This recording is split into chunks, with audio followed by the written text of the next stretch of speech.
Hey, this is Dave with Taboo Customs. Today we are working on this 2010 Chevy 1500 right here. Going to be replacing one of the items that when we're doing rust repair commonly comes up needing replaced, and that is this rear leaf spring shackle hanger right here. So let's talk about what ends up happening with that shackle hanger. All right, the rear shackle hanger right here. This is common to the 07 to 14 Chevys, this specific part. Now I think the previous designs and probably the later designs had a similar thing going on with them, but this specific part that we're going to be using today, 07 to 14 Chevy 1500s and GMC Sierras.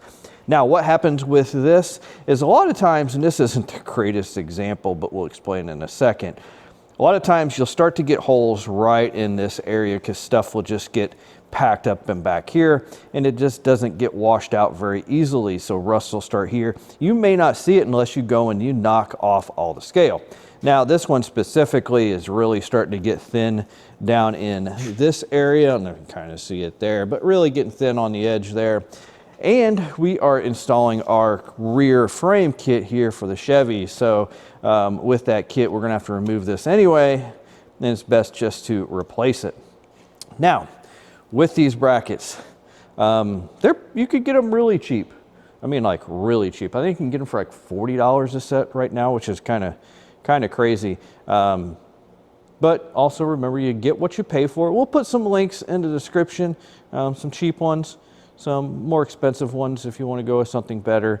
But anyway, yep, we'll get to moving on, starting to replace this. Now, what holds this on is 3 rivets. This hole actually was the bolt hole for the bumper.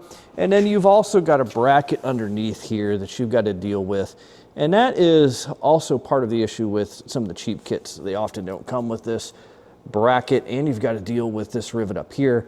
This here will actually bolt through, and it goes all the way through the shackle right there, so not too bad. So we'll get started, and the first thing we're going to do is we're going to get these shackle bolts removed so we can get the rear leaf disconnected from the frame back here at the rear.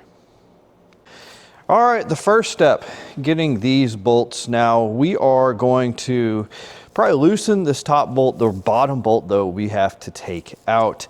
Now before we take this bolt out, we're going to make sure we support the rear end somehow. We'll either grab a jack or we'll actually ratchet strap it up to the frame maybe, because we're going to go up with this more than likely, because we have to go up to get the clearance to get this off, and we'll end up moving it probably back and forth as we deal with those rivets. Now these bolts here, we highly recommend grabbing a wire wheel, cleaning up the threads before you try to take this nut off. It'll make it so much easier as you start to get that off, and hopefully it won't get bound up on you. On this truck here, these are 21 millimeter nuts and a 21 millimeter head to this bolt, so hopefully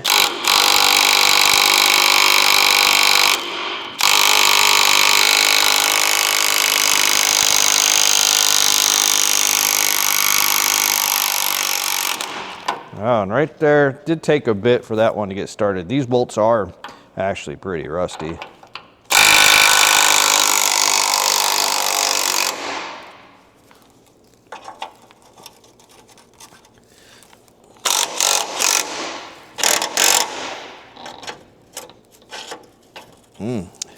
See, and that's one of the things with these bolts. The heads of them are small. They're thin.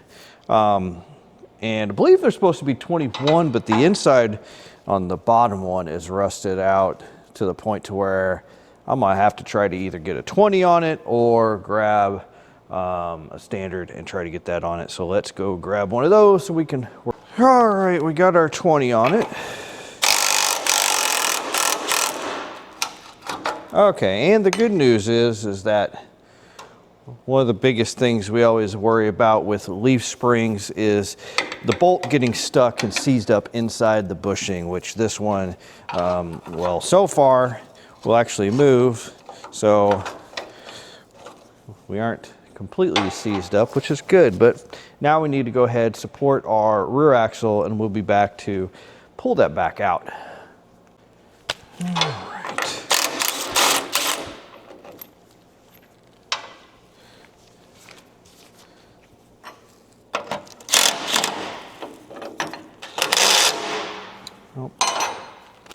All right, we've got the nut off, the bolt turns, we've got the rear end supported.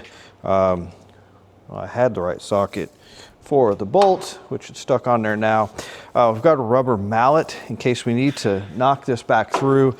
Chances are it may thread itself out. A lot of times what we'll do is we'll also use our wrench, put it behind the head of the bolt so we can pull the bolt out as well. So drop it, make a loud noise.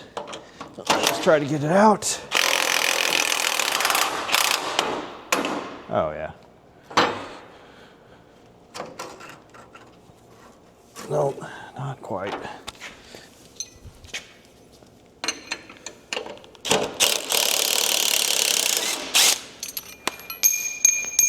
All right, so one thing you're going to do is inspect your bolt, make sure it's not really rusted out. Sometimes these bolts in here will start to rust and you'll find that they get to be they're pretty much all completely gone. Now we should be able to get this out of the hanger.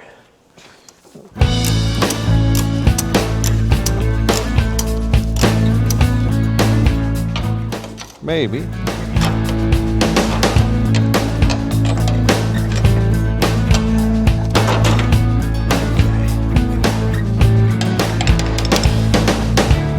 Now, see if we got our shackle loose.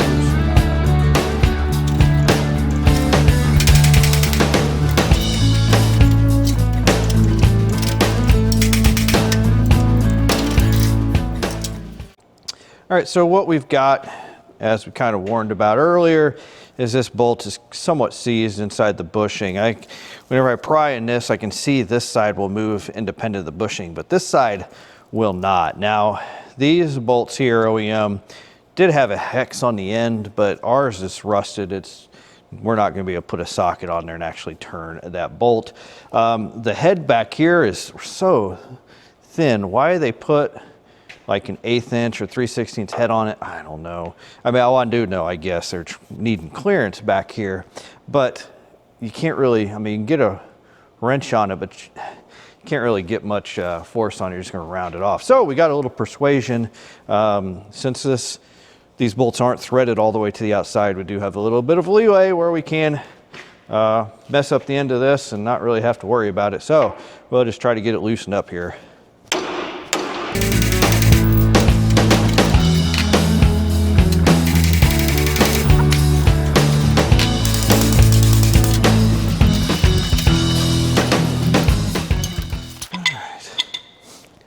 You know, this is one of those things in the store. I said, when will I ever need a pipe wrench really that big?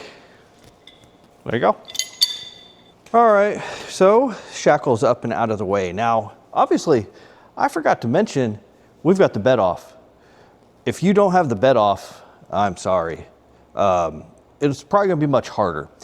Now, because I mean, this bedside, I mean, here's the floor, bedside's right here around this, bumper's right here. Gonna be tough. Not that you can't do it. If you do, obviously, we're not gonna reuse the shackle mount, so you could cut it up in 6 different ways. So we would probably try to cut the whole bottom off and then get to these rivets. Getting to these 2 front ones, gonna be challenging. May have to take the spring off, but I can tell you this truck, the U-bolts up there are not gonna survive that operation. Which actually you're supposed to really replace U-bolts when you pull them off anyway, so, but you could take the spring off and go at it that way. So anyway, now we're ready to start trying to get this puppy off. You've got these rivets to deal with. Now you might have bolts. You might be like, no, I've got bolts there. If you do have bolts, it means someone's actually already replaced it before and it's rusted out again. Possible. That one over there actually has bolts in it because somebody's already replaced that one. Now, from the factory, though, they came with rivets. 2 different methods we will use. I guess 3 you could, but I want to tell you we don't do the 3rd one very often or ever, really. The first thing we're going to try is we're going to try shearing it off with an air hammer. Sometimes you can put the air hammer here, hammer down through at the right there at the edge of the rivet and be able to shear it off. Sometimes it works, sometimes won't.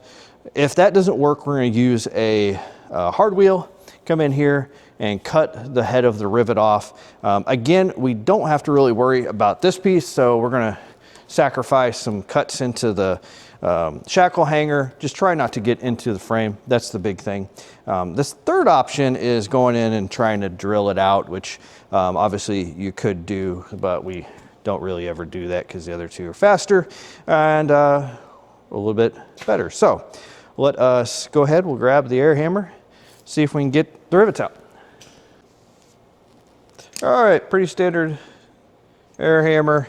Remember your PPE, whether you're doing this or using the hard wheel, safety glasses, gloves, earring protection, all that good stuff.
All right, so once you get those off, you're probably gonna be left with little nubs that are sticking out there. Now, we don't go and just start hammering on those like it is. What we're gonna do is we're gonna take a hard wheel, probably a grinder, try to get those flush down to the frame. That way, when we're hitting them, we're not mushrooming them out and making it difficult to go back through the frame. We found if you try to take them out like that, you just end up causing yourself more grief. So we'll clean those up, and then we're gonna go ahead and you can use a air hammer if you want and pop those out once you get this done, or we're just gonna use a manual punch and a hammer, knock them out, and typically they come out pretty easily.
All right, so we've got everything loose here.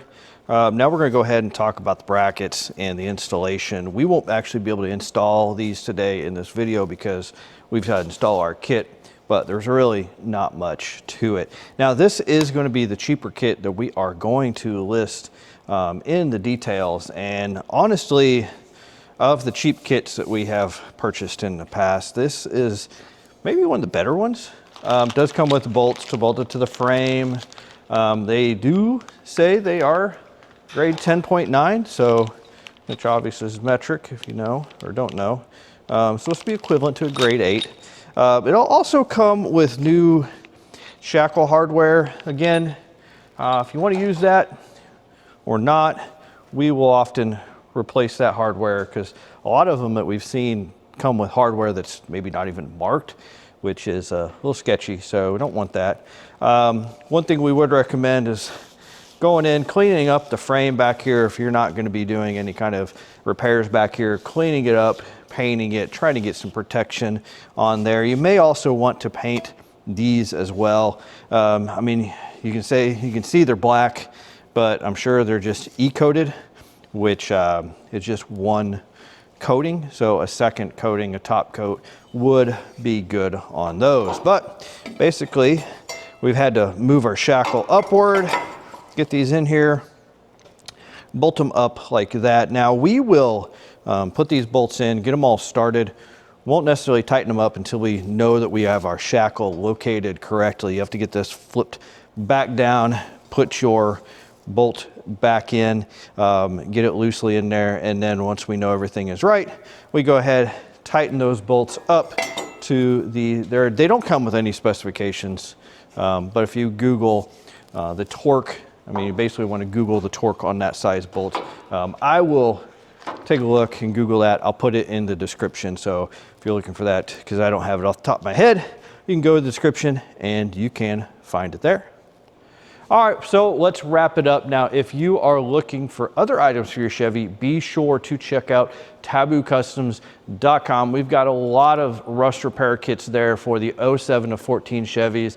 We've also got some for some others. If you don't see it on our website, try contacting us. We may have it, just not listed up there yet. So taboocustoms.com, be sure to check it out. Be sure to leave a like and subscribe. We greatly appreciate that, and it helps us out immensely. So thank you for watching, and if you have any questions or comments, you can contact me here through YouTube, or you can get a hold of us on our website. Thanks.